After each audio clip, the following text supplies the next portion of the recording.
Yo, 2024. Oh, man. We are 5 weeks deep. I don't know what the fuck is going on. Good morning, good evening, good night. My name is Tim. Welcome back. This is Longwinded by Nature. And this is going to be a fantastic year. Either that or I'm going to fall over, but it's going to be a fantastic year for you. I don't have my act together yet 5 weeks in, but I think I started to get it back together. I don't know why I'm looking over the camera. I guess Miles will put this on YouTube perhaps. Anyway, I started to get my act together. I think this will be super helpful.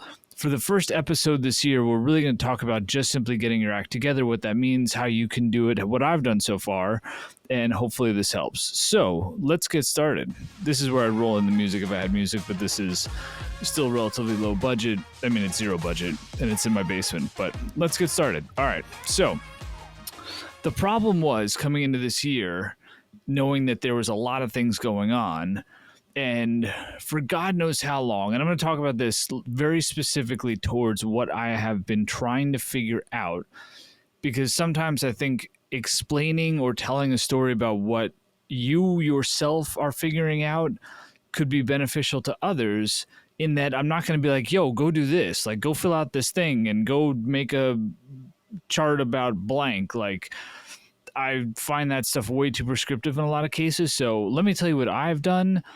And that's why I'm going to just tell you what I've done and not be like, hey, try to do this, because I don't know. I just feel like that can be way more difficult. My problem has been squirrel. What I mean by squirrel is I've been just chasing whatever idea comes to mind multiple times a day, every single day. Let me take a step back. Time management has been something I've been relatively good at, but I think I fell in too much of a rut of like, oh, these are my time blocks and these are the things that I do in my time blocks. I've got still relatively new role at work, which is different enough that it requires more concerted effort. There's just not as much like, okay, cool, I know the rhythm and patterns. That's still being figured out. So relatively new job at work as of last August. Plus, I sold a book deal, which still feels weird to say out loud. That's never not going to feel weird to say out loud. So I've got that obligation this year. I've signed with Knight as a creator, and many more opportunities are coming in as a result of that, which is dope as hell, but that's more responsibility. And the biggest challenge I've had is like, okay, cool. If I've got this time, especially the time that I've got blocked off in the mornings, how do I use it wisely, right? The old phrase of work smarter, not harder. I have fully at this point maximized how many hours I can squeeze out of a day. Pretty much, I think within reason. And therefore, I can't just be like, cool, let me find another 15 minutes here and there. Like, I have to legitimately get smarter at this juncture, or my ass is just going to fall over and none of this is going to happen. This is arguably the greatest opportunity year I've ever had in my life, like by a country mile. But that also means that it's probably got the most pressure against it than any other year I've had in my life by a country mile. I don't want to be in a position, and I've done this before, where I have so many things going on that I don't feel like I'm putting enough in each bucket. And with the exception of family, family's got to be 100%, but everything else has to be kind of divvied out to a certain extent. So how do I get better at planning specifically? So for like the podcast, I want to do more YouTube this year. I want to be able to actually grow. TikTok has been stagnant as FUCK when it comes to followers, and I understand why. I think I understand why. Instagram has been growing really, really well, but I think I'm just able to bring back like 21, 22 vibes through old posts, which is giving that audience like, wow, I had no idea you were doing this, because I never reposted my stuff on Instagram. So I have to get better about the time that I have. And it just felt like a broader conundrum, and it felt like I was screwed and I was stuck in a corner, and I'm like, I've already maximized my days. What am I going to do? this sucks. And I was not bummed out, but just like perplexed for the first few weeks. I've seen that commercial for the big ass calendar a bazillion times at this point, because I feel like most of TikTok is basically just commercials and ads these days. And it's so smart. You see the whole year in one go. And at first I'm like, that's super smart, but I don't think I'm actually going to do it. Like, I hadn't really, I'd thought through like, all right, where am I going to put this thing? Obviously, it's very straightforward in regards to like how you compile it and the general idea of like, oh, you block off the days where you're going to be traveling and then you put together your goal. Like it's very straightforward. But there are some functional things like, well, where the hell in our house are we actually going to put this? Am I actually going to pull it out? All that kind of good stuff. Finally, after week 1 or week 2, I broke down and bought a different version of the big ass calendar. It's not the big ass Jesse Itzler, if that's his name. It's not his calendar. It's this one off of Amazon, and came last week, but it's friggin' giant. That's a bit of the problem. It's like, well, where do you hang this thing? Like, you need it to be functional. You can't just have it and fill it out and then not reference it. Like, it needs to be functional in that you need a spot where it's going to be looked at and it's going to be updated and all that kind of good stuff. So I really tried to think through all of those different scenarios so that, again, it didn't get to a point where it's like, okay, cool, I did this thing, I bought it, I have it, but like, what am I actually doing with it? So got me my own big ass calendar, and that felt like point number uno. And being able to see everything in one spot is actually super, super, super helpful. So here's what we got this year in totality.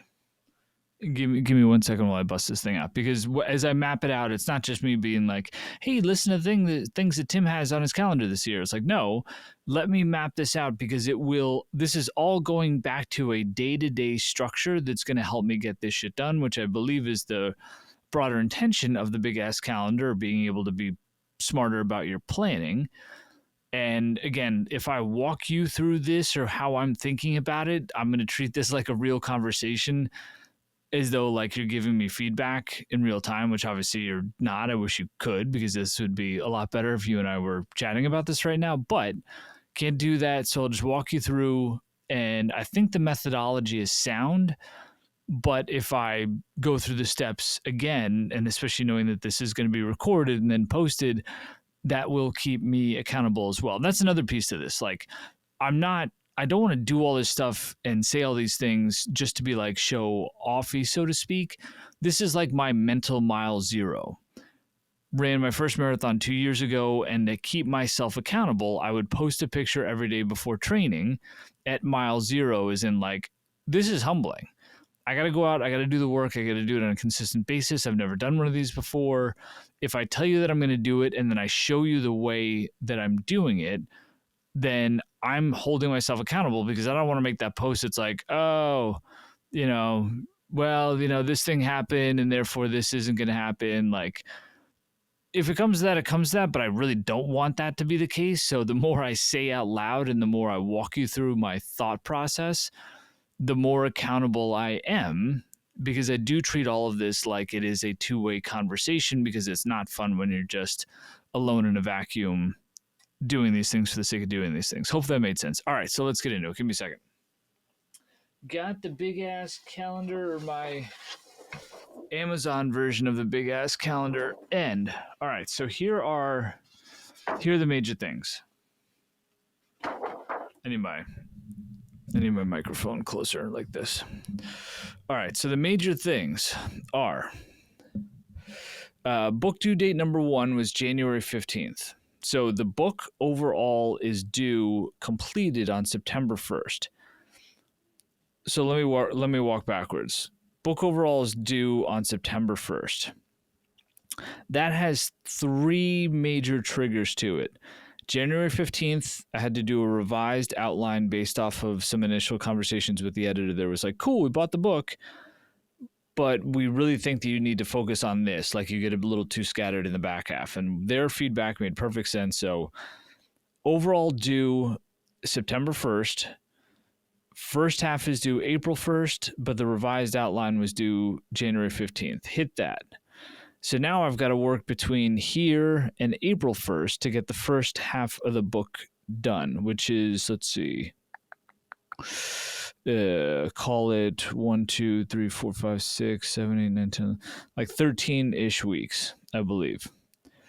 All right, so book overall is arguably the most important thing of the year outside of family and day job. Then number 2, and this is going to seem like it's out of the clear blue sky, but I've got an opportunity to do a couple pieces of major content, at least for me. They'd be like longer form YouTube pieces with the Ad Council and this initiative called Tear the Paper Ceiling, which is incredible. This is about transforming, hiring, and diversifying talent.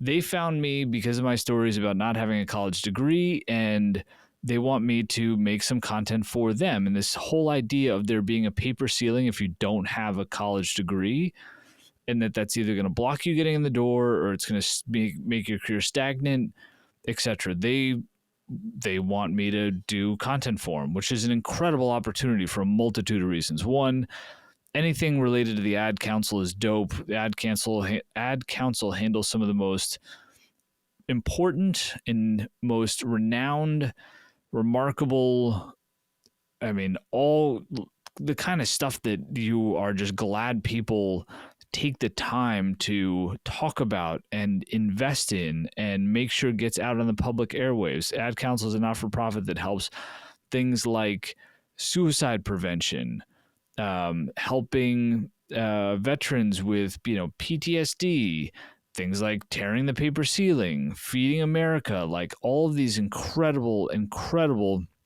initiatives that the Ad Council helps ensure get commercials on TV, that they get supported with the right creative, the message gets out the right way.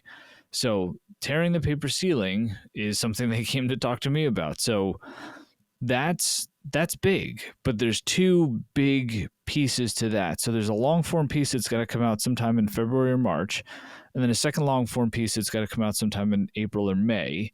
And then both have multiple pieces of content from that. So basically think 2 long form pieces and then a handful of cut down pieces. All right. So work, day job stuff, family, book due in September, backtrack of those dates, add Ad Council on top of that as well. Those I think are like the biggest pieces. Then there's the travel stuff. Next weekend, I'm going to the NHL All-Star game with my daughter, with Evelyn. It's going to be, I'm so excited about this. I got an opportunity through the NHL Network to go and make a couple of pieces of content for them. And it's probably going to be part of a larger deal to do a handful of these like tentpole events and how I can help them from a creative perspective. So we got NHL All-Star game this weekend.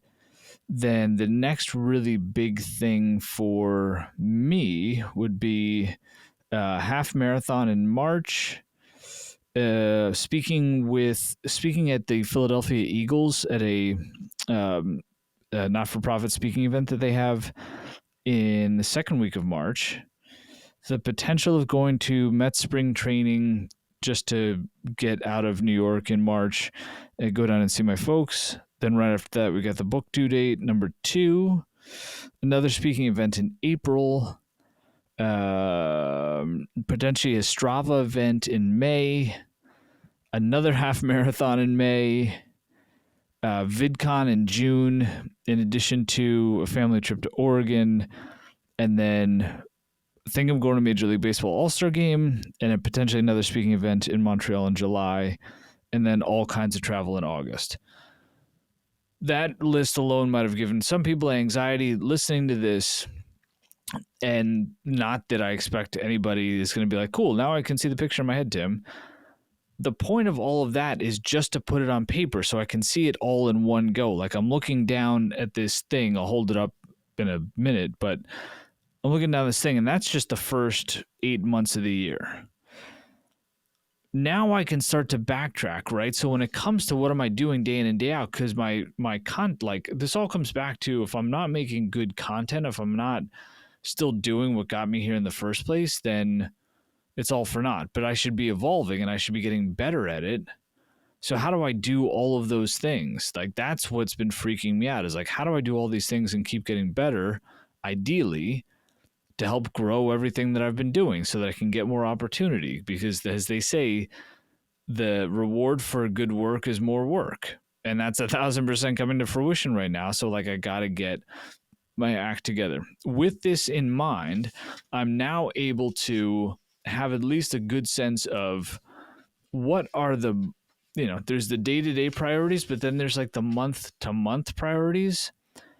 So I know if my next big thing is the NHL All-Star Game this weekend, and then after that would be probably the first pieces of the ad council, then I need to prioritize from a content perspective, thinking ahead of time of what am I going to do at the All-Star Game, and how do I start to build up the pieces for the ad council, tearing the paper ceiling deal. With the windows that I have during the day, now I'm able to be like, okay, cool. If these are the biggest pieces throughout the course of the year, and this is kind of the way that the sequencing is going to happen, then week to week, day to day, I can ideally be smarter about what I'm doing with my time. Again, sounds incredibly obvious, but we're talking about like 45 minutes a day.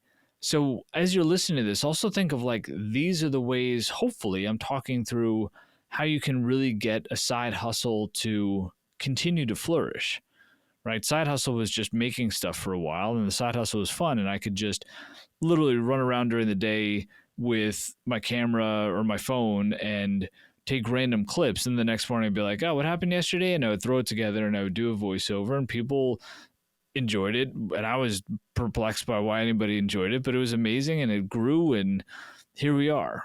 But I can't keep doing that, because then all of that extra time that I have is just going to go towards doing the same thing in a clunky way without any planning. And if I want to hit the book due dates, if I want to be able to keep doing podcasts, if I want to do an amazing job with this ad council piece, like, this is the ability to put together really good content to help with the hiring and diversifying of talent, because of this notion of, wow, my no degree career can help open a lot of eyes and at least further the conversation. Like, that's an incredible opportunity. But I can't just be like, cool, let me make a few day in the lives or POVs and call and like be like, all right, that's like, this is going to require substantial work to it. But at least now that I can see all of this stuff, I can start to get into a week to week conversation with myself about what do I really need to prioritize. So I built this like grid at the bottom of my to-do list, and it's broken down by like TikTok and Reels and YouTube and Threads and LinkedIn.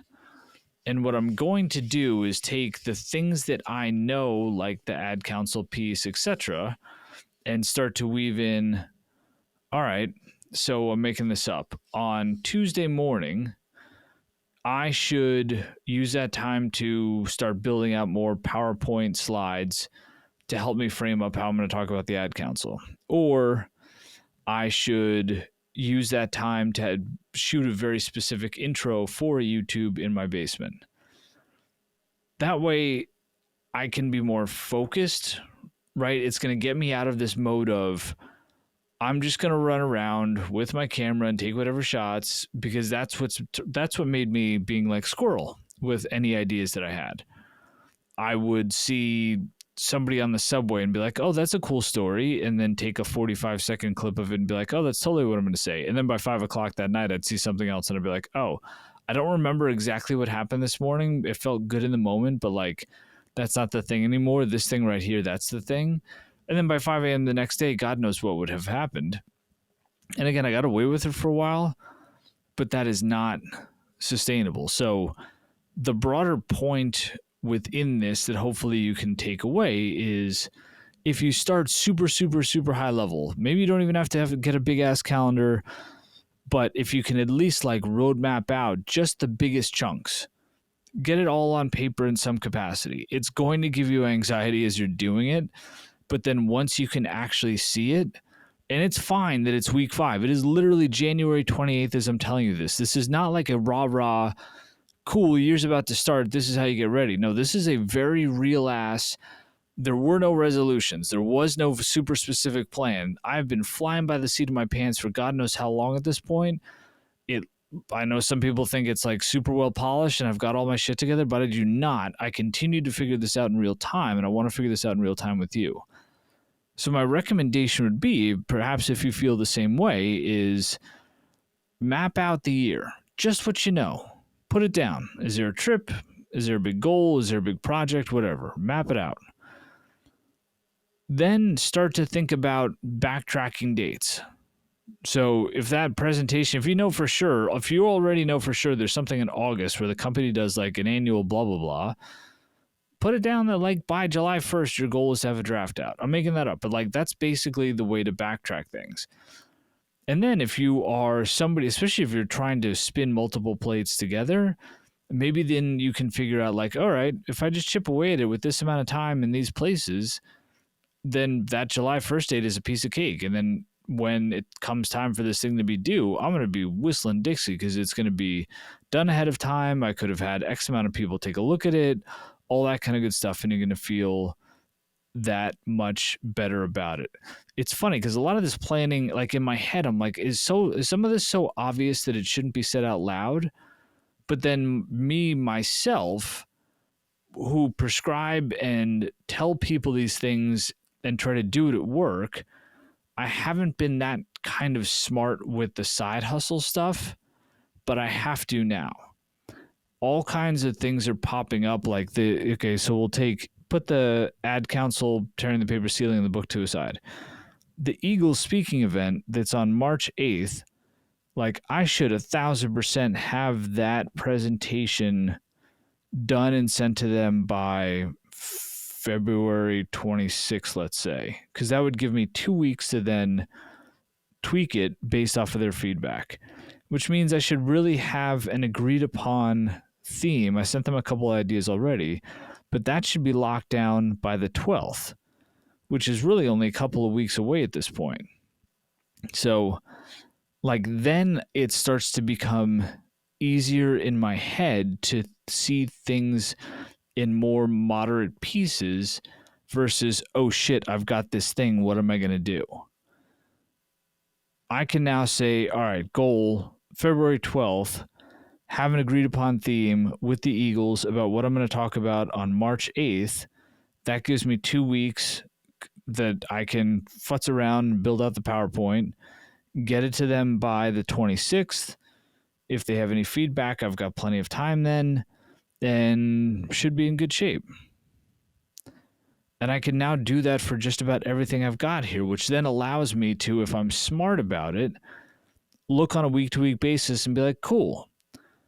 If every morning I'm going to give myself X amount of time, and it gets crazy granular, there's some things I won't even get into because I think that would induce tons of anxiety from a lot of people, like the days I have to be home by 6:15 so that Kelly can go to work, and so then I've only got 45 minutes, so how do I like squeeze in this and run?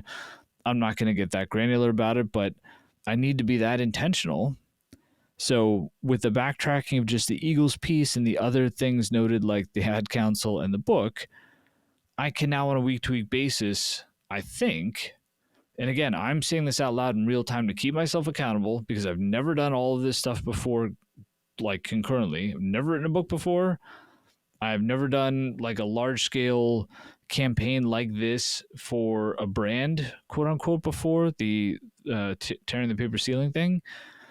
So I got to be like, people trust me right now a lot in a lot of different capacities, and one of my biggest fears is letting people down. And I also can't just work harder to then crank stuff out because that's inevitably going to fail. But if I approach it this way, I can kind of backtrack and get all the way down to like, okay, cool, Tuesday morning, if I'm going to carve out 30 minutes for myself, what should I do? because then I can be like, all right. And so from there, I made a list because I want to keep making just the random shit that I want to make too. Right? I want to make day in the life. So I want to make POVs. I want to do that stuff. That's fun. That's what got me here in the first place. So for that stuff, I tried to break it into 2 buckets. The helpful things like tearing the paper ceiling, other ideas that I have like reviewing resumes. I would love to have people email me their resume so I can talk about them, but they have to be redacted. I've tried that before and nobody sent them in redacted, and then it was just a bit of a mess because I had all of these resumes and I spent more time redacting the emails so that I could talk about them than I did actually talk about the emails. But I'd love to do more helpful stuff like tearing the paper ceiling. I'd love to do more resume reviews where I can just sit here at my desk and like have fun going through people's resumes and being like, yo, you got to say X, Y, and Z instead of this.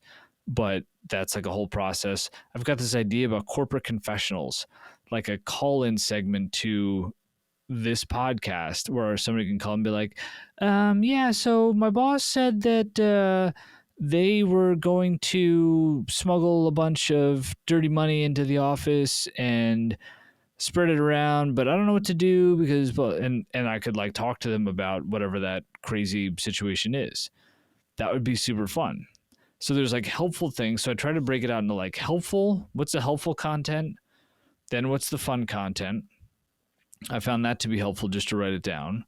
And I've got so many ideas on the fun stuff. Like there's this huge tour around my neighborhood that I would like to do. I've got my favorite 2 sushi restaurants, and I could without question do a bit of a like a full-on YouTube of like, here's why these are the 2 best sushi restaurants in New York City, one for Brooklyn, one for Manhattan. Like I've got 100 of those types of ideas that are either YouTubes or TikToks or these other things. So it's like I need to break down my ideas too into helpful and fun. And then with all of that other stuff in mind, I can now get down to the granular level of like, cool, it's Tuesday. Here are the things that I have upcoming. Am I good on the book? Am I good on the ad council thing? Am I good for the Eagles speaking event? All right. What should I do just content-wise? Should it be something helpful or should it be something fun? And have a pile of each and make sure that I balance the 2. Because in my humble opinion, that none of this is really helpful unless I'm actually being helpful. Like there are plenty of people that can entertain people. I'm not that good of an entertainer. We're like, yeah, cool. I'm just going to go do random shit and people are going to love it. No. Which brings me to my last point. The way that I have then further kind of broken things up is my unfair advantages versus my hobbies. My unfair advantages are things like 11 years as a VP, right? That's like 10,000 plus hours of being in meetings at an executive level and all of the insight and the wisdom that has shoved up whatever. You get the point. All that wisdom that has been forced upon me, that's an unfair advantage. My time at ESPN and ABC Sports, that was an unfair advantage. 19 years of marriage is an unfair advantage from a content perspective because I have all of that relationship perspective now that I can pay forward. 11 years as a dad is an unfair advantage relative to content making.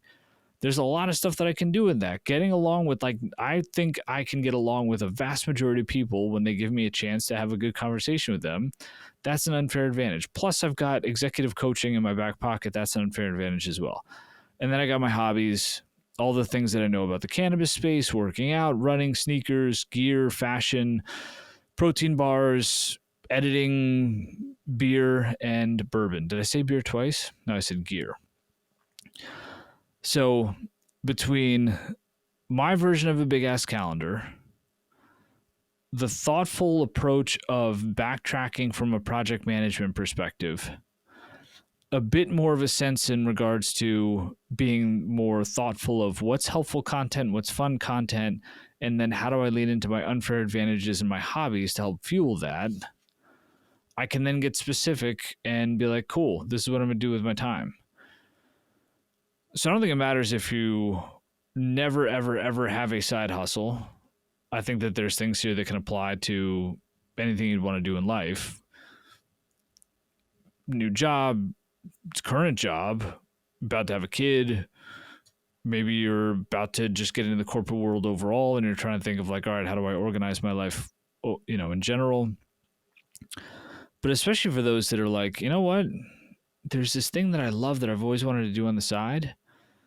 My strong recommendation is map out the year. And it doesn't matter. You can do that now. Again, this is week 5. It is late January. It is not even 1/12 of the way through the year. If you started to do some of this stuff now, by the end of February, you would be in banging shape. Even if it's like just a couple of degrees a bit more well put together than either of us are right now. Like that was the whole point with this, is just how do I get a little bit smarter? So I would map out as much as you can for the year. Start to think of backtracking things so that, I mean, I've even got like, cool, if we're going to go to Oregon in August, on April 1st, I'm like, we should 1,000% have those things booked. But it's certainly for the side projects and all the other things that I walk through. So overall mapping of the year, backtracking and stuff as much as you can. Be thoughtful about where you're trying to go depending on what you're trying to do. You know, can you kind of grid things out like I did? Helpful, fun, unfair advantages, and hobbies, just to at least see it, to visualize like what do you bring to the table and how are you going to make the most of it. You know, and then hopefully getting down to like a week to week calendar. I'm going to fail. Like the next couple of weeks will still be a hot mess. But this is progress. Progress beats perfection. And I think that I've made as many points as I can here. So let me, for those that are watching, give me 1 second. I'll bring this over. For those that are not watching, thank you. 2024 is going to be super, super fun. I hope to do a lot of these. I hope to do a lot of content, like a lot of content, hence why I'm having this conversation. And I really want it to be as helpful as humanly possible. I'm going to be smarter. I think you heard just from me walking through unfair advantages, like this kind of stuff. I'm trying to get more focused on what is the value that I can deliver, because we get along. And if you're here and you've spent time with me, then you know at least tip of the iceberg what's possible. And now I'm holding myself accountable that much more. This is going to be a hilarious year. If I could edit this and start something at the very, very beginning, I would say something like, this is how we all watch in real time somebody that's been stuck in the corporate space for 20 years figure out if they can do something remarkable this far into their career that's not just part of their career. That's going to be wild to see. What the hell is going to be what is this world going to be like? My world, my family's world going to be like in 2025. All right. So if you're just listening, peace out. I'm going to step away from the microphone and just show some things to the camera. But if you're watching, then stick around, because here I'm going to show you some of the things visually. All right. So first, the big ass calendar, at least my version of it.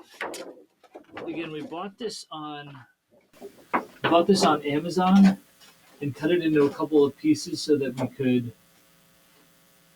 laminate it and then write on it, and then also have it be a bit more durable so it doesn't get like all screwed up. So that's what it looks like. You can see some of the temple things that I've written on there. And then, you know, as noted, my stupid little grid about unfair advantages, etc. My week-to-week grid now that I'm going to try to start using.